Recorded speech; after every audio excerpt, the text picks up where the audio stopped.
हिंदी सुलभ भारती कक्षा 8वीं। तो 8वीं कक्षा के सभी छात्र इकाई दूसरी पाठ क्रमांक 5 के बारे में आगे की जानकारी हम लेंगे। चलिए, पाठ का नाम है खेती से आई तब्दीलियाँ और लेखक है पंडित नेहरू जी। आप सभी जानते हैं पंडित नेहरू जी के बारे में जानते हैं सभी। पंडित नेहरू जी भारत के पहले प्रधानमंत्री रह चुके हैं। उनका जन्म उत्तर प्रदेश में इलाहाबाद में 1889 में हुआ था और उनका मृत्यु जो है वह 27 मई 1964 में नई दिल्ली में हुआ है। परिचय: स्वतंत्र भारत के प्रथम प्रधानमंत्री पंडित जवाहरलाल नेहरू चिंतक, वक्ता, लेखक और विचारक थे। नेहरू जी ने आधुनिक भारत के निर्माण में महत्वपूर्ण भूमिका अदा की। आपने विज्ञान और प्रौद्योगिकी के विकास को प्रोत्साहित किया। प्रमुख कृतियाँ उनके कौन कौन से किताबें लिखे हैं? एक आत्मकथा पंडित जवाहरलाल नेहरू जी ने लिखे हैं। दुनिया के इतिहास का स्थूल दर्शन, भारत की खोज, पिता के पत्र पुत्री के नाम आदि बहुत से पुस्तक कृतियाँ पंडित जवाहरलाल नेहरू जी ने लिखे हैं। भाग 1 हम देखे हैं, उससे आगे हम अब आगे बढ़ेंगे। एक और मजे की बात सुनो कि जब आदमी निपट शिकारी था तो वह कुछ जमा न कर सकता था या कर भी सकता था तो बहुत कम, किसी तरह पेट भर लेता था। उसके पास बैंक न थे जहां वह अपने रुपए और दूसरी चीजें रख सकता। उसे तो अपना पेट भरने के लिए रोज शिकार खेलना पड़ता था।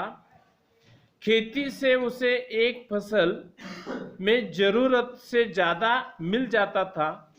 अतिरिक्त खाने को वह जमा कर देता था। इस तरह लोगों ने अतिरिक्त अनाज जमा करना शुरू किया। लोगों के पास अतिरिक्त अनाज इसलिए हो जाता था कि वह उससे कुछ ज्यादा मेहनत करते थे जितना सिर्फ पेट भरने के लिए जरूरी था। तो हम पहले भाग में यह जानकारी ली थी मेरे प्यारे छात्र और छात्राएं कि हमारे जो पूर्वज थे वे शिकार करते थे, तब अनाज जतन नहीं कर पाते थे, ज्यादा नहीं रख सकते थे। मगर खेती के जब काम करने लगे तब वह अनाज जो है, फसल जो है, वह अपने बैंक में या चीज़ें जो है, वह फसल जो अनाज जो है वह रखने की कोशिश करने शुरू की, जमा करने शुरू की और एक ही जगह रहने की भी कोशिश करने लगे। अब हम आगे बढ़ेंगे। अतिरिक्त खाने को वह जमा कर देता था। हम पिछले कालांश में यह भाग समझ कर लिया था कि किसान, हमारे पूर्वज आदमी जो है, लोग हैं, वह जमा करने की कोशिश करने लगे। जैसे कि पंछी हैं, जैसे कि जानवर हैं, वह सिर्फ जितना चाहे उतना ही खा लेते थे और बाकी को दूसरे को छोड़ देते हैं। अभी भी वो करते हैं। मगर हमारे आदमी जो है अभी आगे के लिए आगे के खाने के लिए प्रबंध अभी कर रहे हैं, जमा कर रहे हैं। और वह जो प्रबंध है, वह करने का जो विकल्प है, वह मन में जब खेती करने लगे तब से शुरू हुआ। अतिरिक्त खाने को वह जमा कर देता था। इस तरह लोगों ने अतिरिक्त अनाज जमा करना शुरू कर दिया। लोगों के पास अतिरिक्त अनाज इसलिए हो जाता था कि उससे कुछ ज्यादा मेहनत करते थे जितना सिर्फ पेट भरने के लिए जरूरी था। यानी ज्यादा मेहनत नहीं कहा, यहाँ क्या अर्थ लेना है? परिश्रम। अपने अपने कॉपी में लिख लीजिए, मेहनत यानी परिश्रम, कष्ट।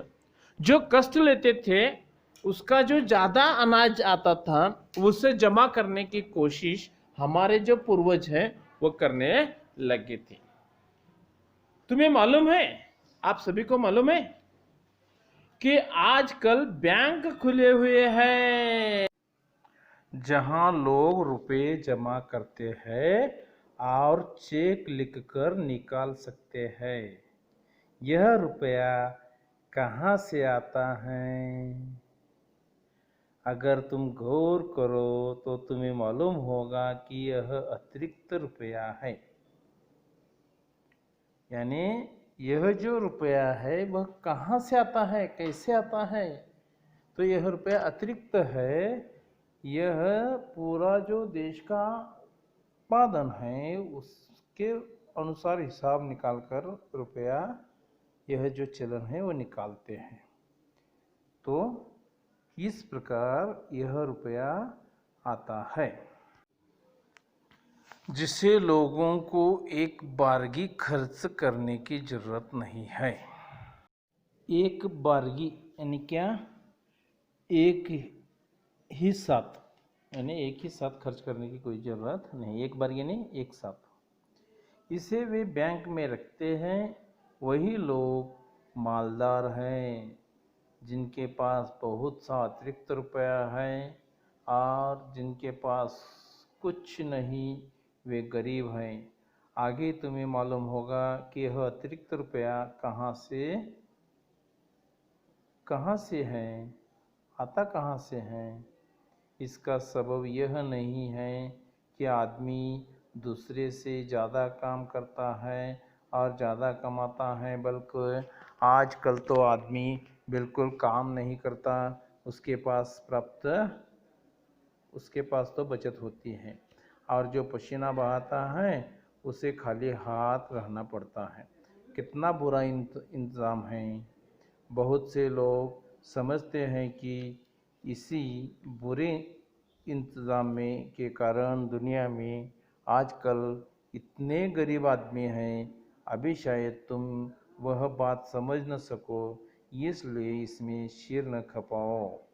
सिर न खपाओ यानी इसमें क्या करना चाहिए? इसमें जो है इसकी ज़्यादातर ध्यान नहीं देना चाहिए। सिर न खपाना। थोड़ी ही दिनों में तुम इसे समझने लगोगे। और सिर खपाना यह एक मुहावरा है, बहुत बुद्धि लगाना। इसका वाक्य में प्रयोग कौन कर सकता है? सिर खपाना यानी बहुत बुद्धि लगाना। बीरबल जो है हमेशा दरबार में सिर खपाते थे, यानी बहुत बुद्धि लगाती थी। इस प्रकार हम मुहावरे जो है वह वाक्य में प्रयोग कर सकते हैं। तो यहाँ लेखक को यह कहना है कि अमीर आदमी अमीर बन रहा है और गरीब गरीब ही क्यों? यानी मुझे यह कहना है, भारत के पूर्व प्रधानमंत्री लाल बहादुर शास्त्री ने 1965 में जय जवान जय किसान के नारे का उच्चारण किया था। यह नारा हमारी एकता और विजय का प्रतीक है। क्यों? क्योंकि इस नारे के जरिए शास्त्री जी ने देश को दो महत्वपूर्ण स्तंभों यानी सेना और किसान की समस्याओं को दूर कर उन्हें सशक्त और सक्षम बनाने का प्रयास किया था। इनके महत्व को देश के सामने उजागर किया। देश में भावनिकता एकता स्थापित करने के लिए यह महत्वपूर्ण अवसर था। इस वक्त तो तुम्हें इतना ही जानना पर्याप्त है कि खेती से आदमी को उससे ज़्यादा खाना मिलने लगा जितना वह खा नहीं सकता था।